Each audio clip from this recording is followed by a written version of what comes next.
اسی کے ساتھ ساتھ یہی وجہ ہے کہ یورپی یونین اس کا ساتھ نہیں دے رہا۔ اس کے ساتھ ساتھ جو کل صدر ٹرمپ نے اپنا بیان دیا، وہاں پر جو انہوں نے گلے شکوے کیے، یہ دیکھیے ذرا، جنوبی کوریا نے ہماری مدد نہیں کی، آسٹریلیا نے ہماری مدد نہیں کی، جاپان نے ہماری مدد نہیں کی۔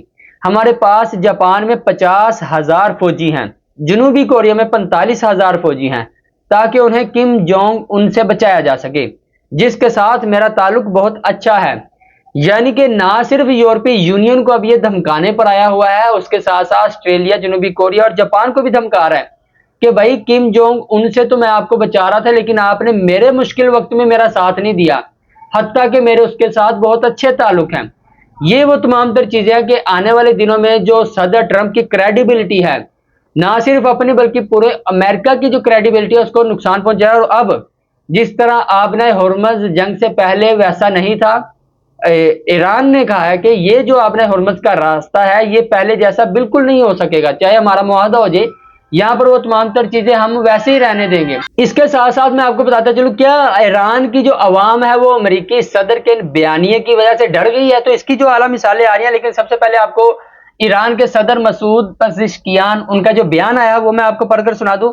ایران کی عوام اس وقت ایران کے جو سپہ سالار ہیں، جو ایران کی فوج ہے، اس کے ساتھ کھڑی ہے۔ اس کی جو مثال ہے یہ دیکھیں، جو ان کے صدر مسعود پزشکیان ہیں وہ کہتے ہیں کہ 1,40,00,000 افراد جانیں قربان کرنے کے لیے تیار ہیں۔ تقریباً 14 ملین افراد اس وقت ایران کی حفاظت کے لیے اپنی جانیں نذرانہ دینے کے لیے تیار ہیں، اور اس کے ساتھ ساتھ میں بھی ایسا ہی چاہتا ہوں کہ میں بھی اپنی جان اپنے ایران کے لیے سیکریفائز کر دوں۔ یہ ہے صدر مسعود پزشکیان کا بیان۔ یعنی کہ ایک طرف ایران دھمکیاں لگاتا ہے ہم پوری سویلین ختم کر دیں گے، ہم پورا یعنی کہ ایران کا جو ایک تاریخ تھی اسے ختم کر دیں گے، لیکن دوسری طرف ایران کے عوام کا جو بیان آ رہا ہے صدر مسعود پزشکیان کی جانب سے کہ ہم تقریباً 1,14 ملین جو افراد ہیں وہ اپنی جان قربان کرنے کو تیار ہیں، پوری تہذیب ختم کر دوں گا، جو صدر ٹرمپ کا بیان آیا تھا۔ اور اس کے ساتھ ساتھ جو دوسرا میں نے آپ کو بتایا تھا کہ ایران کی قوم کتنی بہادر قوم ہے، اس کی ایک مثال آپ کو دکھاتا ہوں اور آپ کو بتاتا بھی ہوں۔ آپ کو یاد ہوگا کہ شریف یونیورسٹی پر جو ایران میں موجود ہے وہاں پر اسرائیل نے حملے کیے تھے، اور اسی حملے کے تناظر میں جو وہاں کا جو ایک بلڈنگ کا ایک پورشن تھا وہ شدید متاثر ہوا تھا۔ یہ میں آپ کو پڑھ کر سنا دیتا ہوں۔ ایران میں شریف یونیورسٹی پر امریکی یا اسرائیلی بمباری کے بعد یونیورسٹی کے سائنس ڈپارٹمنٹ کے ہیڈ پروفیسر نے باقی ماندہ کلاس کے ملبے سے اسٹوڈنٹس کے لائیو لیکچر دیا۔ اسرائیلی امریکی تعلیم کے دشمن ہیں، اس لیے وہ ہر جگہ بچوں اور اسٹوڈنٹس کو مار رہے ہیں۔ یہ غلام نبی مدنی یعنی کہ یہ جو پوسٹ کرتے ہیں یہاں پر یہ تقریباً زیادہ تر ایران کی حمایت کرتا ہے، لیکن جو خبر نکل کر آئی جو پوری دنیا میں دیکھی جا رہی ہے کہ پروفیسر صاحب ہیں وہ اس بلڈنگ میں بیٹھ کر جو ان کے باقی ماندہ لیکچرز ہیں وہ فراہم کر رہے ہیں، آن لائن لیکچرز دے رہے ہیں۔ یعنی کہ یہ وہ اعلیٰ مثال ہے کہ ان کے حوصلے وہاں پر پست نہیں کر سکا، چاہے امریکہ اور اسرائیل ایران کو تباہ کر دے لیکن ایرانی قوم کو وہ کبھی تباہ نہیں کر سکتا۔ دوسری جانب یہ جو تفصیل سامنے آ رہی ہے کہ جو ایران کی عوام ہے وہ جو بڑے وہاں پر جو انفراسٹرکچرز ہیں وہاں پر جا کر اپنی ریلیز نکال رہے ہیں، وہاں پر کھڑے ہو رہے ہیں، وہاں پر اظہار یکجہتی کر رہے ہیں اپنی حکومت کے ساتھ۔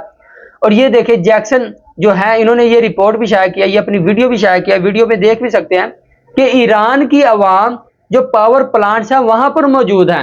ایک بہت ہی فیمس جو ویڈیو شائع چل رہی ہے وہاں پر دیکھا جا سکتا ہے کہ ایک موسیقار وہاں پر بیٹھا موسیقی بجا رہا ہے اور کہہ رہا ہے کہ اگر یہ حملہ ہوتا ہے، یہ تباہ ہوتا ہے تو اس کے ساتھ ساتھ میں بھی تباہ ہو جاتا ہوں، لیکن میں امن کا پیغام دینا چاہتا ہوں۔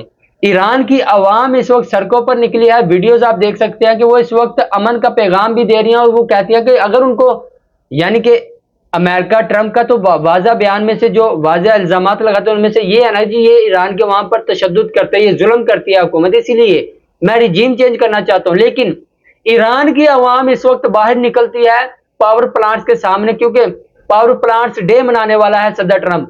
ایران کی عوام باہر نکل کر سامنے کھڑی ہو جاتی ہے، جی اگر منانا ہے تو مناؤ لیکن ہم یہاں پر کھڑے ہیں، ہم بھی ساتھ ہی تباہ ہو جائیں گے۔ یعنی کہ جب کل کو تاریخ لکھی جائے گی تو صدر ٹرمپ کی یہ بے وقوفیاں ساتھ ہی لکھی جائیں گی، بتایا یہ جائے گا ایک ایسی جنگ شروع کی گئی جس کا کوئی بیانیہ سرے سے تھا ہی نہیں. یعنی کہ وہ کہتے جی ہم ایٹمی ہتھیار نہیں بنانے دیں گے. جو وہاں کے آیت اللہ علی خامنائی تھے جن کو شہید کر دیا گیا، ان کا فتویٰ تھا کہ ایران ایٹمی ہتھیار نہیں بنائے گا، یہ انسانی جانوں کے لیے نقصان دہ ہے. لیکن اس کے ساتھ ساتھ اس کو ایران کو مذاکرات میں پھنسایا اور دوسری طرف اس پر حملہ کر دیا. جتنے بیانات امریکہ نے بدلے ہیں اپنے اس ایک مہینے میں، شاید ہی کبھی امریکہ کی تاریخ میں کوئی صدر یا وزیر اعظم جس طرح وہ منتخب کرتے ہیں، کوئی صدر اتنے اپنے بیانات سے بدلتا ہوتا. آنے والے دنوں میں حالات کافی زیادہ تبدیل ہونے والے ہیں، یہ اعلیٰ مثال ہے. لیکن اسی کے تناظر میں جو اب اطلاعات آ رہی ہیں وہ یہ ہیں ذرائع کے حوالے سے. خبر ایجنسی کا کہنا ہے کہ سعودی عرب کے شہر جبیل کے صنعتی علاقے میں پیٹرو کیمیکل کمپلیکس کو نشانہ بنایا گیا، جس کے بعد تنصیب میں آگ بھڑک اٹھی. اس سے قبل ایرانی میڈیا نے دعویٰ کیا تھا کہ الجبیل میں تیل کی تنصیب پر بڑی آگ بھڑک اٹھی ہے، لیکن آگ لگنے کی وجہ نہیں بتائی گئی تھی. سعودی وزارت دفاع کا کہنا ہے کہ مشرقی علاقے کے جانب آنے والے 7 بیلسٹک میزائلوں کو فضا میں تباہ کر دیا گیا ہے، جن کے ملبے سے توانائی تنصیبات کو نقصان پہنچا. کویت میں السالم فضائی اڈے پر ایرانی ڈرون حملے میں 15 امریکی اہلکار زخمی ہوئے ہیں، جس کی امریکی عہدیداروں نے امریکی میڈیا سے گفتگو میں تصدیق کی ہے. یعنی کہ یہ جو حملہ کیا ہے ایران نے سعودی عرب پر، یہ کافی شدید حملہ کیا اور اس کی دور دور تک مناظر بھی دیکھے جاتے ہیں کہ کس طرح شدت سے حملہ کیا. لیکن دوسری جانب پاکستان میں جو بیانات چل رہے ہیں، یعنی کہ پاکستان نے جو معاہدہ کیا تھا سعودی عرب کے ساتھ، وہ معاہدہ جو ہے وہ کافی زیادہ شدت اختیار کر چکا. یاد رہے یہ وہ معاہدہ ہے جو نہ کہ صرف پارلیمان سے بھی کبھی منظور نہیں کرایا گیا، پاکستان کی عوام کو صرف اس وقت پتہ چلا جب یہ معاہدہ ہو رہا تھا. یعنی کہ نہ پاکستان کی عوام کو اس کے بارے میں ان تمام تر چیزوں پر پاکستان کے عوام کی نمائندگی لی گئی، نہ ہی قومی اسمبلی سے اسے منظور کروایا گیا. لیکن یہ ایک معاہدہ ہم نے کیا جیسے بھی کیا، لیکن اب اس کے جو حال آنے والے دنوں میں، لیکن پاکستان نے گزشتہ دنوں میں کافی اچھا کردار ادا کیا کہ اس نے کوشش کی کہ یہ جنگ نہ ہو، اور اگر یہ ہوتی ہے تو کیا پاکستان اس کا حصہ بننے جا رہا ہے؟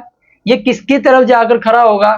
ہمارا معاہدہ تو سعودی عرب کے ساتھ ہے، لیکن یہ اگر جنگ ہوتی ہے تو کیا اپنے پڑوسی بھائی ایران پر حملہ کرنے جا رہا ہے، جس نے پاکستان کو اپنے حرمت سے راستے دیے، ساری دنیا کے راستے روکے رکھے، لیکن آپ نے حرمت کا راستہ کھول دیا. یہاں پر دیکھیے ہنا پرویز بٹ صاحبہ جو کہ نون لیگ کی سپوکس پرسن بھی سمجھی جاتی ہیں، اس وقت حکومت میں ہے نون لیگ، تو ایسے ہی سمجھے کہ اس وقت ان کا کیا تاثر چل رہا ہے. ایران کی جانب سے سعودی عرب کی تیل تنصیبات پر تازہ حملہ ایک ایسے نازک موڑ پر کیا گیا ہے جب امن مذاکرات فیصلہ کن مرحلے میں ہیں. پاکستان امریکہ اور دیگر مسلم ممالک کے ساتھ مل کر مسلسل سفارتی کوششوں میں مصروف ہے، تاہم ایسے میں یہ غیر ذمہ دارانہ اقدام خطے میں کشیدگی بڑھانے اور امن عمل کو سبوتاژ کرنے کے مترادف ہے. یہ جارحیت نہ صرف علاقائی استحکام کے لیے خطرہ ہے بلکہ خود ایران کے مفادات کے بھی منافی ہے. یعنی کہ ہنا پرویز بٹ صاحبہ کو وہ سویلین انفراسٹرکچر نظر نہیں آ رہا جس پر اسرائیل حملے کر رہا ہے اور اس کے جواب میں ایران حملے کر رہا ہے. ہنا پرویز بٹ صاحبہ کو وہ ریلوے اسٹیشن نظر نہیں آ رہے جس پر امریکہ اسرائیل بمباری کرتا ہے اور اس کے جواب میں ایران حملے کرتا ہے. یعنی کہ یہ کیسی دوگلا اس کو سمجھا جا سکتا ہے. اب کیا الفاظ میں استعمال کروں کہ یہاں پر ان کو ایک شخص جہاں سے اڈے امریکہ کے موجود ہیں، اب یہ بھی بڑی کنفیوژن پائی جاتی ہے کہ ایران نے سعودی عرب کی تنصیبات پر حملہ کیوں کیا. یعنی کہ اب دیکھیں سعودی عرب میں، کویت میں، یو اے ای میں امریکہ کے جو اڈے موجود تھے وہاں پر ایران نے حملے کیے، وہاں پر شدید بمباری کی. اس کے بعد اب یہ کیا کرے، یہ رہائشی علاقوں میں جو فوجیاں وہ وہاں پر رہائش پذیر کرے. اب ایران کیا کرے، رہائشی علاقوں کو نشانہ بنائے. اب جب اس کے تنصیبات پر حملہ ہوتا ہے تو یہ کیا امریکہ کی تنصیبات پر حملہ کر سکتا ہے جو 15,000 کلومیٹر دور ہے اس سے؟ تو اسی کے تناظر میں ایران کیا کرتا ہے، اس کا جوابی وار کرتا ہے. صرف ایک چیز کا ایران نے جواب نہیں دیا، وہ تھا کہ 165 کے قریب جو بچیاں ہلاک کی گئی تھی ایران میں، اس کا ابھی تک اس نے ویسا جواب نہیں دیا. اور اس نے کسی بھی ملک کے سکولز میں ایسے حملے نہیں کیے کہ جہاں پر بچوں کو ہلاک کیا جائے یا شہید کیا جائے. اور یہ ایک واضح مثال ہے کہ ایران کس طرح جنگ کو آگے لے کر جا رہا ہے. یہ وہ تمام تر چیزیں ہیں. پاکستان کے جو کور کمانڈر کانفرنس ہے وہاں پر بھی اسی تمام تر چیزوں کا احوال دیا گیا. کور کمانڈر کی جو کانفرنس تھی 274ویں،